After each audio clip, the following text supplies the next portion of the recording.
Blessed and happy Thursday to all of you, my dear friends, my dear brothers and sisters, my dear good people of God, faithful followers of the Daily Gospel Reflection with Father Jack. My dear kababayans, today is March 27, 2025, and today is Thursday within the third week of Lent, year C. Our Gospel for today is from the beautiful and the wonderful account of the Gospel of Luke chapter 11, verses 14 to 23. I have said this before, but let me repeat what I've said. Whatever you do, good or bad, people will always have something negative to say. Even at your best, someone will have something negative to comment. No matter what you do, there's always be critics, and we are not exempted of it. No matter how good a person you are, there's always be someone criticizing you. This is the experience of Jesus in today's gospel. He was curing a man muted by a demon. He did works of mercy. He performed deeds of kindness. But people around him attributed his good works to an evil and wrong source. And they said, he cast out Beelzebul, the ruler of demons. Friends, three important points that I would like to share with you today. First, it is telling us of this reality in life that sometimes our good intentions are misunderstood and misjudged by others. Some people will put us down to discourage us for the good works we are doing.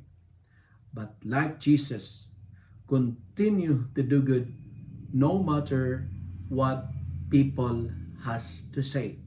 Because if you know that you are helping others, if you know that you are doing good, don't be bothered by the dogs that bark at you. Let God be your judge, not people around you. Continue to do good works amidst of the oppositions and amidst of the criticisms.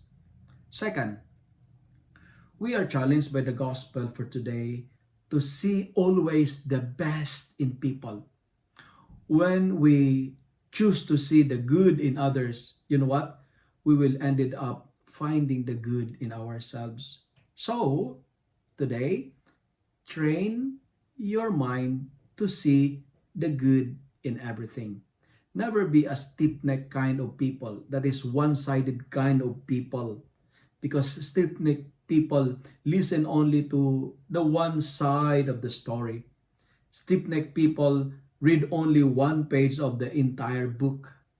My dear friends, make it a habit to see the good in everything.